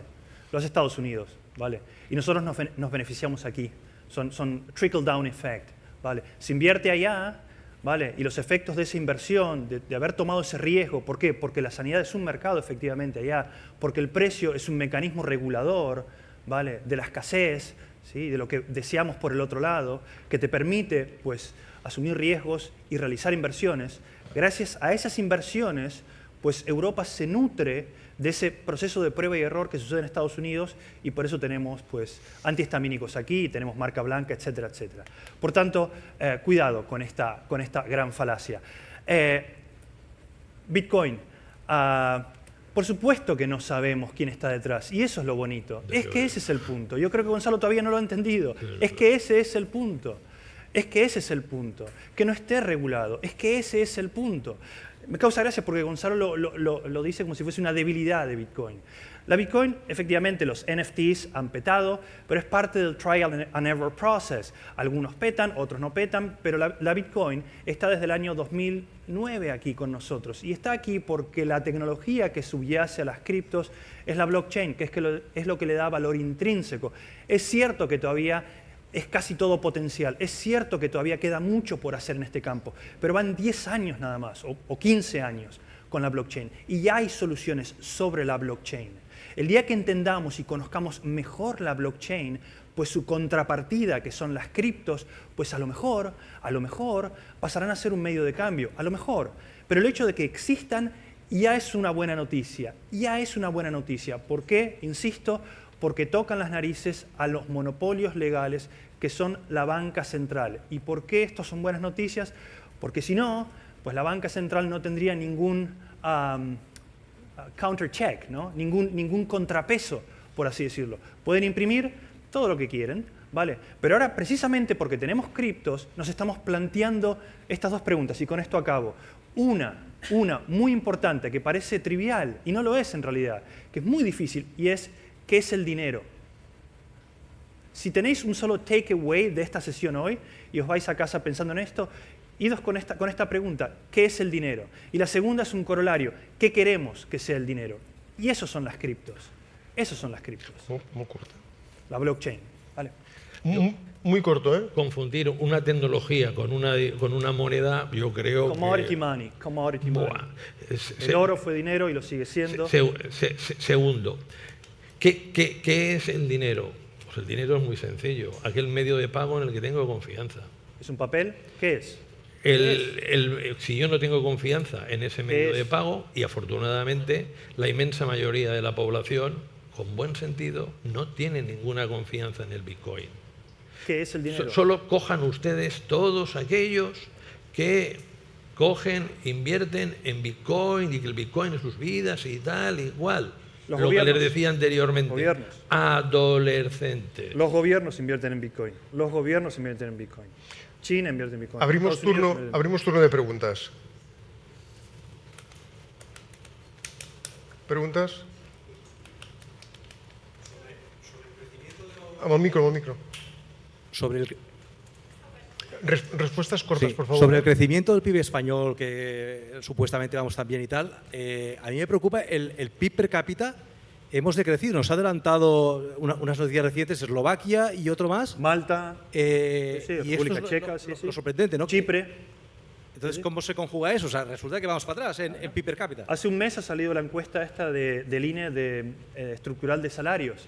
Y ahí se ve claramente que el crecimiento desde el año 2008 al 2023 era de un 33%, el crecimiento de salarios, ¿vale? El crecimiento de la inflación era un 31,5%, lo cual dejaba un crecimiento real magro, efectivamente, pero si a eso le sumas la subida del IVA del 4, 7 y 16% al 4, 10 y 21%, y si a eso le sumas que el IRPF no ha sido deflactado, por tanto, un clase media ahora es un rico y está pagando impuestos como un rico, ahí tienes esa caída del 4% en términos reales en ese periodo de tiempo, lo cual hace que estos países que tú has mencionado, Malta, Chipre, Eslovaquia, no sé si Lituania y alguno de estos, creo que son 6-5 países, nos hayan pasado en los últimos 4 años, efectivamente. En primer lugar, las comparaciones con países de diferente tamaño son inadecuadas. Cuanto más metas en un país personas, más difícil es que el PIB per cápita en promedio sea elevado.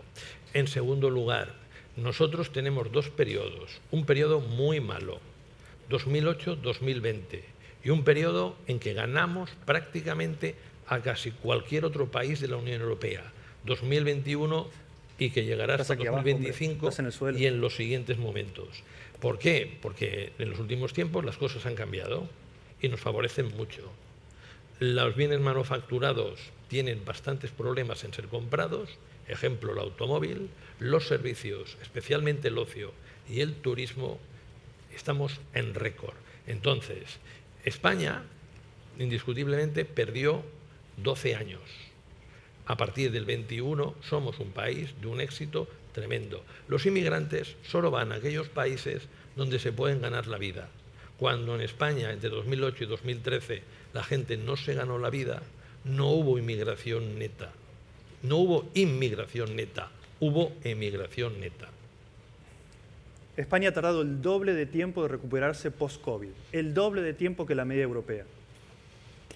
¿Cómo no vamos a crecer más que nadie? Pues si estábamos en el Pero, sótano. a ver, Pablo, en entre el, sótano. entre el 25 y el En el 21, sótano. entre el 25 y el 21 estamos entre los 3 mejores países de la Unión Europea. ¿En qué? ¿En qué? En crecimiento del PIB. Pero porque estábamos abajo de En todo. crecimiento del porque PIB. estamos abajo, más abajo que nadie. Entonces, Tardamos el doble en recuperarnos de la post-COVID. Y perdona, en PIB per cápita, para que lo sepas. porque optimista, aquí, vale. Aquí siempre se dice que no tenemos productividad.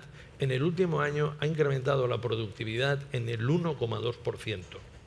No había un incremento del 1,2% en una coyuntura de creación de ocupación en todo el siglo XXI.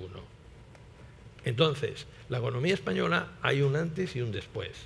Y lo que está haciendo que vayamos francamente bien no solo es el turismo, sino también los servicios especializados. Estamos exportando servicios de ingeniería, de arquitectura, de auditoría, de consultoría, de abogacía. Es una nueva economía española que hay algunos que no les gusta verla. A mí me encanta. Más preguntas. Sí, gracias. Primero de todo, gracias por el debate interesante. Yo quería preguntarte, quizá tú, Pablo, tienes más conocimiento respecto a Javier Milei. Yo también he escuchado mucho acerca de la reducción de la pobreza, reducción en las variaciones sobre el incremento de la inflación y luego después también la mejora a nivel macro. Pero te quería preguntar también respecto a las promesas iniciales, sobre todo la parte de la dolarización de la economía o el cierre del Banco Central, si crees que esta medida se ha pospuesto, si se va a acatar al final, ¿o crees que hay alguna coyuntura que no lo permita ahora mismo? Gracias. Gracias por la pregunta. No te sabría decir a ciencia cierta qué pasará con eso. Yo creo que llegará un momento, todo va de expectativas eventualmente, ¿sabes? Yo creo que llegará un momento en que será trivial esa pregunta, ¿sabes? ¿Por qué? Porque el argentino dejará de mirar pues, la cotización del dólar día a día. Eso todavía lo hacemos y lo hacemos mucho. Si llega o no llega, será como algo que se tiene que dar naturalmente, ¿sabes?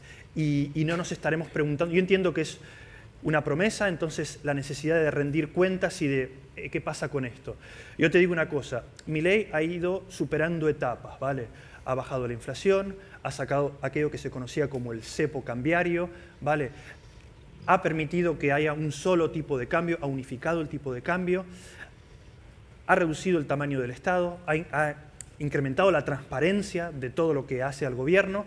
Y eso, si se da, se va a dar de forma natural. A lo mejor no acaba siendo necesario, pero al menos en espíritu sí que es la idea de que el Banco Central, pues su rol sea o pasivo o inexistente. Yo creo que llegará un punto en que será trivial eso, ¿sabes? Por tanto, eso es lo que te puedo decir a día de hoy. ¿Quieres dolarización de la economía? Ya está, estuvo siempre dolarizada la economía. Espera, Estuvo siempre, no tenemos moneda. lo puso en marcha Domingo Carballo en Cavallo en 1990, ¿vale? Y desde 1990 a 1995 le fue bastante bien a Argentina. ¿Por qué? Porque lo que le interesaba a Argentina es que el dólar valiera poco y que los tipos de interés fueran bajos. Entonces, en el momento que Estados Unidos hace lo contrario, el dólar sube, 95-2000, y suben, aunque sea poco, los tipos de interés, Argentina está cao. Porque la dolarización significaba, en aquel momento se llamaba un mecanismo de caja de conversión, dolarización encubierta, en el que era como una caja de magia. Por un lado te entraba un dólar y por otro lado te salía un peso. Pero eso no lo cumplieron. Eso lo que hicieron es endeudarse. Y al final, del 98-99, todo el mundo ya sabía que Argentina no podía aguantar la dolarización encubierta, porque había cambiado el ciclo. Y Argentina nunca puede tener una moneda uniforme con Estados Unidos, porque no hay un ciclo adecuado. Es decir, no cuando Estados Unidos va bien, Argentina va bien, porque las fuentes de crecimiento son muy diferentes. Puede haber una moneda única entre Canadá, Estados Unidos y México, porque son economías muy integradas. pero no en economías que entre ellas se exportan e importan poco y tienen distintos ciclos económicos. Y la última, mira, ¿ustedes conocen a alguien que tenga un control de precios, el control de precios desaparezca y los precios de los alquileres bajen? ¿A qué no se lo pueden creer? ¿A qué es imposible? Pues también cuentan que eso el mago Milei lo ha conseguido. No es verdad, no es verdad. Quitando el control de alquileres, lo que se ha hecho es que haya más oferta de alquileres, vale, se pueda conseguir más fácilmente una vivienda, pero que los alquileres suban. Y yo soy totalmente contrario a los controles, pero lo que están haciendo con Milei es mucha propaganda, porque lo que Milei ha aumentado es casi en 20 puntos la pobreza. Y eso pronto lo vamos a ver un día detrás de otro con sucesivas manifestaciones cuando eso sí. el tiempo que le han dado a Milei para cambiar las cosas y para mejorar, vean que para una parte de la población es fantástico, pero para la mayor parte es horroroso. Pero yo no he venido a hablar de Milei. A mí Milei me importa un bledo. Lo considero un fantoche que se dedica a hacer espectáculo y ya está. Realmente yo venía aquí a hablar de gente seria. Es que Milei me interesa cero. De vuelta, es que es el chiste fácil. Es que es el chiste fácil. Es el chiste del cual ya nadie se ríe. Hacer la gracia de Milei y la gracia de Trump. Te voy a contestar una sola cosa a colación de lo que dice Gonzalo. El plan de convertibilidad en Argentina en los 90 no funcionó porque no hubo un cambio de paradigma en cuanto a las dimensiones del Estado, que es lo que se está dando hoy en Argentina. Por eso duele al socialismo, porque es un cambio filosófico, es un cambio incluso hasta moral, si me buscas, ¿vale? Entonces, es lo que está consiguiendo Milei, reducir el tamaño del Estado, que las personas dependan menos del Estado y puedan sacar lo mejor de ellas. Entonces, el cambio aquí es mucho más fácil, ¿sí? Es decir, en cuanto a la política monetaria. Argentina no está buscando tener la convertibilidad 1 a 1 con el dólar. No está buscando eso, Gonzalo. No está buscando replicar lo que hizo Menem en los 90. Está buscando... Oye, pero eso es la dolarización, hombre. Pero la Esta es la dolarización quiere decir... Eso es lo que hizo la campaña electoral. Dolarización quiere decir tener el dólar como referencia porque no tienes moneda, que es con lo que te quedas cuando imprimes y financias el déficit público. Es convertir a Argentina en Panamá o en Ecuador. ¿Y qué pasa con ser Panamá? ¿Qué problema tiene Panamá? ¿Y qué pasa con ser Ecuador? Bueno, dejémoslo aquí. Otra pregunta. Había una pregunta aquí. No, breve. ¿Hasta cuándo creéis que la base electoral de los blue collar blancos americanos los va a conservar Trump? Si los va a conservar, porque la idea, digamos, de las aranceles, bueno, aranceles y liberalismo estaría bien algún comentario al respecto, ¿eh? Porque me cuesta entender. Es un nuevo paradigma. El liberalismo parece de supermercado. Bueno, ahora sí, ahora no, esto sí, esto no. Entonces, aranceles y liberalismo, me gustaría que nos lo comentaras.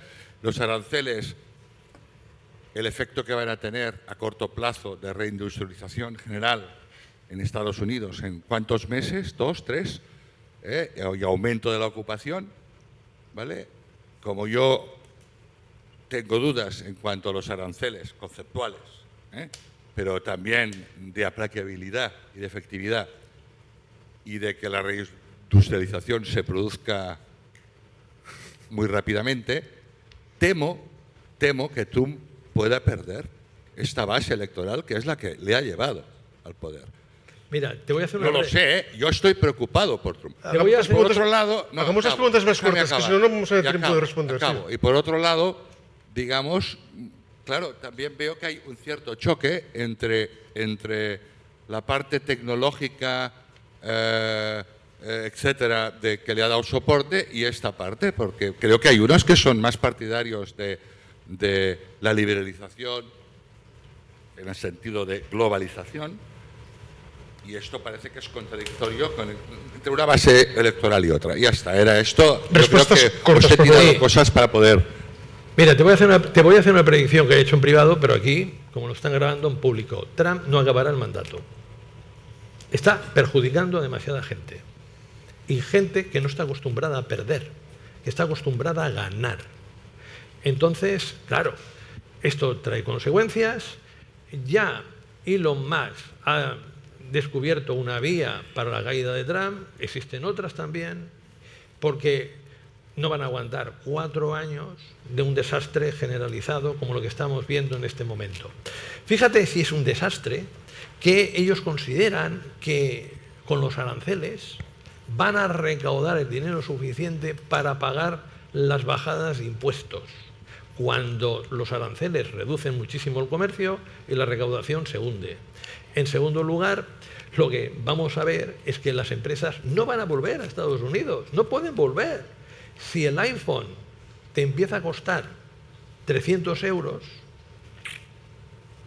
el iPhone ha perdido completa competitividad y así le pasarán a muchos productos.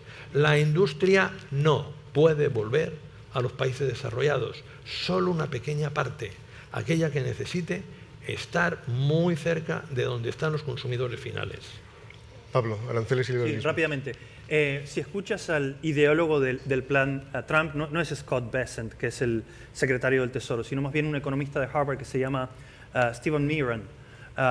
Stephen Miran No, hombre, ¿no es Navarro? Hombre. Stephen Miran lo que dice es dos cosas. Una, que es un tanto estrambótica. Él dice que el dólar es como un bien público y hasta el mundo debería de pagarnos por utilizar el dólar. Yo creo que aquí se ha pasado de rosca, se ha pasado varios pueblos. Pero otra cosa que dice Stephen Miran es la idea de las tarifas es la siguiente, es la de buscar la relocalización de sectores muy estratégicos de vuelta a Estados Unidos para no ser dependientes de países como China. ¿Y por qué? No se trata, ¿vale?, de relocalizar la producción de calcetines o de zapatillas, ¿vale? No se trata de relocalizar eso, sino de cosas que tienen que ver con la producción de semiconductors, ¿no?, de microchips, de este tipo de industrias que son de alto valor agregado y que son muy estratégicas. ¿Por qué? Porque insisto que hay una guerra de hegemonías entre China y Estados Unidos que es por la hegemonía mundial y por ahí van los tiros. Por otro lado, van 4 meses de la administración Trump. A mí me gustaría que se sometiera a los otros presidentes al mismo estándar de exigencia. Solo 4 meses. Dice Gonzalo que no va a durar los 4 años. Al hombre le han dicho, se lo dijo Obama a la cara, que no iba a ser presidente. Y el hombre fue presidente. ¿Vale? Perdió, dicen, unas elecciones y volvió. ¿Vale? Y volvió. Lo han querido matar 2 veces. Una delante de nuestros ojos en cámara. Y el hombre sigue ahí. Por tanto, yo creo que desde Europa deberíamos ser un poco más humildes y saber que eso a lo mejor es lo que se llama liderazgo, ¿no? ¿Y qué nos vendría bien? Pues a lo mejor acercarnos a él, ¿no?, y a Estados Unidos. Lo último, los aranceles son un arma de negociación, ¿vale?, a día de hoy. ¿Para qué? Para sostener esta hegemonía. Trump quiere que los países sigan utilizando el dólar como medio de cambio. Los países hoy están en fila para negociar con Trump. Japón lo está haciendo, Corea lo está haciendo. Los países del Golfo, muy importantes los países del Golfo, también lo están haciendo. ¿Por qué digo esto? Porque el petróleo sigue siendo clave. Recordar que el petróleo, el gas y el carbón son las principales fuentes de energía a día de hoy, aproximadamente un 80%, y el petróleo de lo más importante. Por eso es importante la asociación con los países del Golfo y Trump los tiene ahí y es muy amigo de ellos. Un pequeño apunte. ¿Sabes el país que tiene los aranceles más elevados con Trump? Uno que es un competidor de Estados Unidos bestial. Un peligro. Lesoto. 100%. Este es Trump. Un desnortado total. Chiste fácil. El chiste fácil. Lo dejamos aquí. Lo tenemos que dejar aquí porque yo creo que ha sido... Bueno, ¿una pregunta más? 2. Venga, dale, una más. Sí. Pero breve la pregunta y muy breves las respuestas, por favor. Sí. Es una pregunta para Pablo y quisiera saber qué opinión tienes acerca de la tokenización de inmuebles para la inversión inmobiliaria a través de blockchain. y esto cómo logra democratizar un poco la inversión inmobiliaria, acceso a personas que hoy pues, no tendrían cómo accederlo. La segunda, que tiene un poco que ver con lo que hablabas acerca de las diferentes monedas, si le preguntáramos a la IA, ¿cuál sería la moneda del futuro? ¿Qué opinión tienen ustedes? ¿Qué contestaría? Pues hazle tú la pregunta a la AI, ¿no? Pero es una buena, no lo he hecho, ahora lo probaré cuando llegue a casa. Muy buena. En cuanto a la tokenización, yo creo que estamos viviendo tiempos que son, creo yo, fantásticos para los empresarios, para los emprendedores y la gente que agrega valor. Hay muchos proyectos que se están montando sobre las blockchain en esa dirección, en lo que es la tokenización de activos, por ejemplo, la propiedad, por ejemplo, los bienes de lujo, por ejemplo, los clubes hoy están metidos en lo que es la tokenización, lo que llaman fan tokens. Si bien a día de hoy no han tenido mucho impacto, porque todavía no entendemos bien de qué va eso, pero básicamente la idea del fan token es que un club como el Barça o un club como el Manchester puedan delegar ciertas responsabilidades quizá bastante secundarias, ¿sí? Como por ejemplo, no sé, elegir cuál es la camiseta secundaria que va a utilizar el Barça, ¿no? Cuál será la alineación en el Gamper, ¿no? Que podamos trasladar esas decisiones a un mercado, ¿no? Y ahí es donde estos tokens tienen relevancia, ¿no? Uno podría comprar ese token para tener acceso a este tipo de pequeño club dentro del club. Entonces, los token holders lo que vienen a hacer es financian al club y reciben esto a cambio. Y todo eso se hace de manera transparente sobre la blockchain.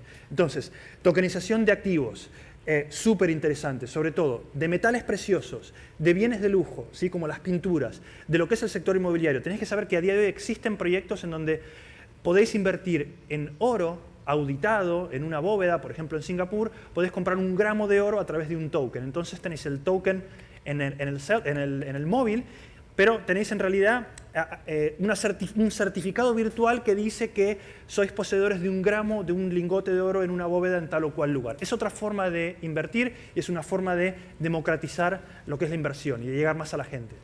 ¿Conoces que tú puedes comprar el 0,5% de un inmueble? ¿Sabes? Y para comprarlo que tienes que ir al notario. Con eso ya vale. Tú puedes comprarlo perfectamente. Entonces, si por ese 0,5 te cogen y te dan un cromo, y a ese cromo le llaman token, es lo mismo. ¡Qué gran invento! Bueno, lo dejamos aquí. Creo que ya... Ahora vamos a abrir hemos abierto un espacio también para que podáis seguir hablando entre vosotros también con los dos ponentes. Yo quiero darles las gracias a los dos porque realmente pues, han superado las expectativas. Habéis estado muy de acuerdo con muchas cosas, con lo cual se agradece. Bromas aparte, creo que era lo que buscábamos aquí, este debate. Y a partir de aquí, pues bueno, esto es lo que es la Barcelona Finance School. Es un hub de conocimiento financiero. Nos gusta crear y divulgar este conocimiento financiero y, sobre todo, lo que decimos, ¿no? Que transformamos ese conocimiento en impacto, porque al final el conocimiento, si se mantiene abstracto, no sirve para nada. Entonces, ahora... En este espacio que vamos a abrir ahora, pues bueno, tenéis, aparte de los dos ponentes aquí, tenéis pues todo un grupo de profesores y de responsables de programas de la Barcelona Finance School, pues si les queréis hacer preguntas, les hacéis consultas sobre los programas, sobre, bueno, cómo poder ir continuando creando este conocimiento que creo que como en sesiones como la que hemos hecho hoy, pues se va desarrollando. Entonces, muchas gracias a todos por haber estado aquí y otra vez muchas gracias a los dos ponentes.